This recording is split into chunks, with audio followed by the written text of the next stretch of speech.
Taifa la Mungu, tumsifiwe Yesu Kristo. Bwana Yesu asifiwe. Wasalamu alaikum. Kwanza kwa yote kwa jina naitwa Melance Edmond Kinabo, ni diwani wakati Atebe jiji la Arusha. Sisi ni wafiwa leo. Ndani ya kata yetu tumepata msiba. Tumepoteza kijana wetu Amani. Amani alikuwa ni mchapakazi na alikuwa na njozi yake kubwa tu ndani ya jamii, lakini pia ni pigo kwa taifa. Tumepoteza mwananchi na rasilimali pia taifa yenye nguvu ya kutosha. Kwa hiyo mimi kama diwani wa kata ya Atemi sina budi kuja hapa kwenu kutoa pole nyingi sana. Kwamba pole sana. Sisi hatuchagui kusema huu msiba ni wa mtu fulani au jinsi gani. Nishakuwa diwani wa watu, msiba wote ni wa kwangu. Na mimi lazima niwaambie ukweli, bodaboda ni marafiki zangu sana na nawapenda mno. Sababu maisha yanaanzia katika kutafuta 100 mpaka kufika mamilioni, si ndio jamani? Na mimi kwa bahati nzuri nimepitia huko, nimestruggle mimi. Kwa historia yangu mimi struggle, mimi nimepiga picha, nimenyoa nywele, nimeshona viatu. Unaona, nimeaso. Sio kama hatujasoma, tumesoma kitu tumeamua kuaso, kutafuta maisha. Huyu bwana akupata ajali kwenye kuiba.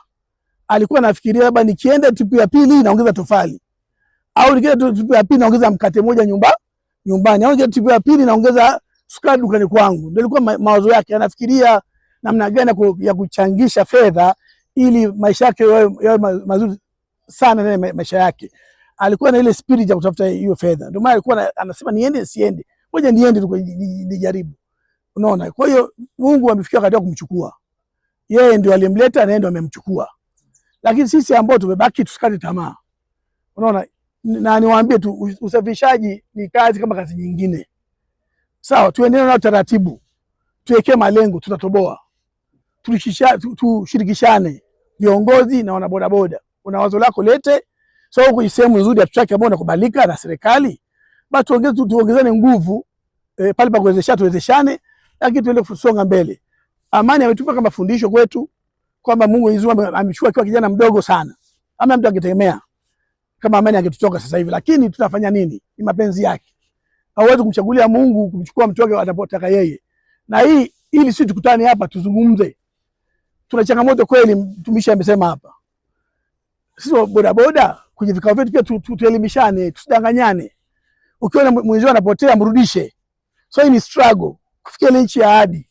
Mrudishe, mwambie hapana, kidogo pombe punguza. Hichi usifanye, sio sifa. Unaona, tutunze afya zetu. Afya ni muhimu sana. Ndugu zangu, mtaji wa kwanza ni afya. Inatokea siku sasa umeshapasua, yani malengo yako yameshatimia, afya imeshadorora. Sasa unaweza kuguza tena issue yako ya ugonjwa. Unaona, tunaomba sana tuvumiliane, tuwe taratibu, vitu ambavyo sio vya msingi tupunguze, tuiachane navyo. Kwa msiba huu wa ndugu wetu, mimi naomba tu familia mnakuja hapa, sisi tuko pamoja, tunawapa pole sana. Amani kijana wetu kwa naye pambanaji, lakini tutaendelea kushirikishana na uongozi wa mwenyekiti wangu wa bodaboda. Kwani kuna karibu sana, na bado tunategemea ndani ya kata ya Atemi kufanya mambo makubwa zaidi. Tunawaahidi tu kufanya mambo makubwa zaidi, na watu wa bodaboda tukae nao, tujitengezee mtaratibu mwingine mzuri wa kuweza kwenda mbele kwa wepesi. Najua ni changamoto, mtu ana struggle kwa ajili ya changamoto, sio kwa ajili ya nani, sio kwa ajili ya sema anazo. Angekuwa anazo angetoka. Hela hii anatafuta hela, na mjini lazima tutafute nini? Fedha. Hamna kazi nyingine. Kwa hiyo naombe sana, lakini pia tusisahau Mwenyezi Mungu. Mchungaji amesema siku ya ibada tukafanya ibada, tutoe sadaka pia. Unaona Kwa hiyo niwape pole sana familia hii, tuko pamoja, tunawapenda sana. Na mimi nimesema tu kwamba sitaweza kuwaacha wana bodaboda. Mimi ni mwanachama namba 1 wa bodaboda, nitakuwa na nyie mwanzo mwisho. Kwa lolote ili tushirikishane. Mungu awabariki sana. Amevipiga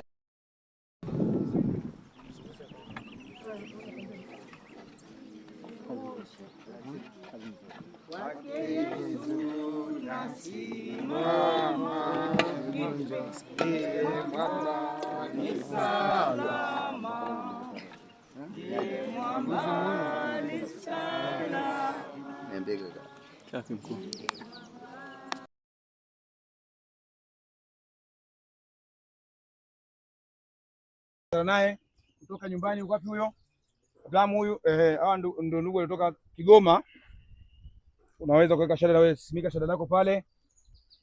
Haya, tutakuja mwenyekiti. Mheshimiwa diwani. Nani mheshimiwa diwani? Mheshimiwa diwani, karibu mheshimiwa diwani, tunasimika kwa kurudisha mstari kwenda kufuata mstari tu kidogo. Ya, tunaweka hivyo. Mheshimiwa mwenyekiti, haya weka shada lako. Haya.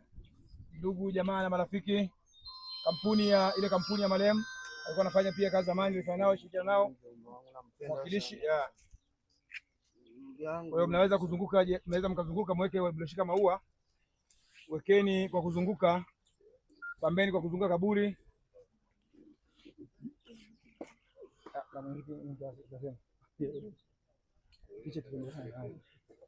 Haya, tuweke pale, tuchomeke pale, tuweke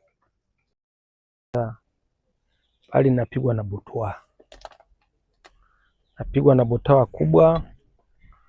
Kama ni kulia, tumelia sana kwa ajili ya mpendwa wetu, mdogo wetu, lakini hiki kilio sasa kimebakia kuwa cha furaha kwa kuona umati wenu wote ukiwa ukubwa hapa kwa ajili ya ndugu yetu. Sisi tunatoka mbali, ndio maana hata baada ya kupata hizi taarifa tulikawia. Ni mbali kweli, sisi tunakaa Kigoma ya Buhigwe, sehemu moja Manyovu Mnanira kweli. Kwa hiyo na baada ya kupata hizi taarifa mimi kama mkuu wa familia ambao nimefika hapa, vile sikuwepo, nilikuwa niko mbali, nilikuwa niko Kampala, nilikuwa na siku huko. Kwa hiyo kulingana na sura ya ajali yenyewe iliyotokea, ilikuwa ni ngumu kwanza watu kuamini kwamba imekuwa vipi, unaona. Lakini mpaka anakuja kuja kupata taarifa, basi tukasema ndivyo ilivyo, lazima tufike tuweze kuangalia kabisa hivi ni kweli ndivyo jinsi ilivyo. Lakini ni kweli kwa hali iliyotokea. Bwana sifiwe sana. Amen. Binafsi kabisa nishukuru uongozi wa jeshi la ulinzi ambalo limpokea mdogo wangu, wakampa kazi, wakamwajiri kabisa, ambao walifikia hatua akampa maisha kwa ajili ya malezi yao, kwa sababu unapokaa na mtu unamlea na kisha anaondoka salama, alafu zoezi kama hili linavyokuwa limetokea unashirikiana naye, ni swala kushukuru Mungu kwa dunia ya leo. Bwana sifiwe sana. Lakini vile vile nishukuru tena kwa uongozi wa bodaboda, ambao umekuwa pamoja nasi tangu swala hili linatokea hadi mpaka linakuwa na sura namna hii. Kwa kweli kwa akili zetu za kibinadamu tulikuwa hatuwezi, tulikuwa hatujui tutaanzia wapi na tuishie wapi.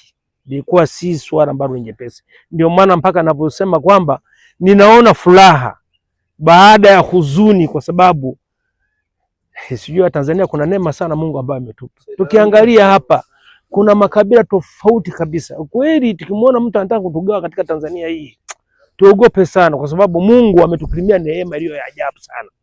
Kwa sababu hapa kila mtu ana kabila yake na ukoo wake na nini. Lakini leo mmekusanyika kwa sababu ya ndugu yetu leo ambao tumemlaza hapa, ambapo amepumzika hapa kwenye nyumba yake milele.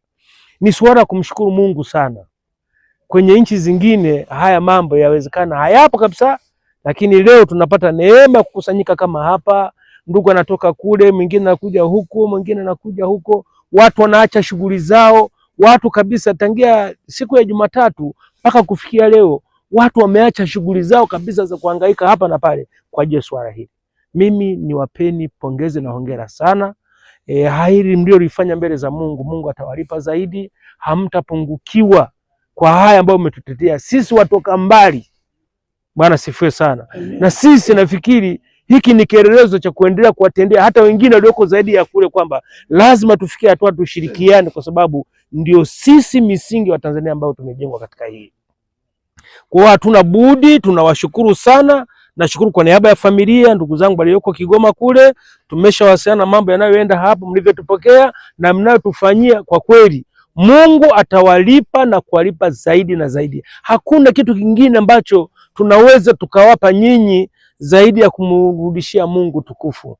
kwa matendo makuu ambayo mmeonekana mkututendea sisi ambao hamtujui sura zetu, mlikuwa hamjawahi kutuona, ni huyu mliokuwa unatuona, lakini leo hata sisi mmetuona katika hili. Tunasema asanteni sana na Mungu awabariki. Kweli nazungumza kwamba niseme tu kwa viongozi wa serikali, tunashukuru kwa ajili ya ushirikiano wenu mkubwa kama huu. Jamani, kila mtu yoyote aliyehusika hapa, Mungu atawalipa na kuwalipa. Tunaamini. Wewe unaweza kuliona kama ni tendo la kawaida kwamba tumenifanya hapa kwa sababu wote tunakwenda kule, lakini hapana. Sio kila mtu ambaye anaweza kafundiwa kwamba lazima ni mshindikize ndugu yangu, nifike kule nifanye nini. Watanzania huwa tunaulizana, huwa hatuulizani makabila.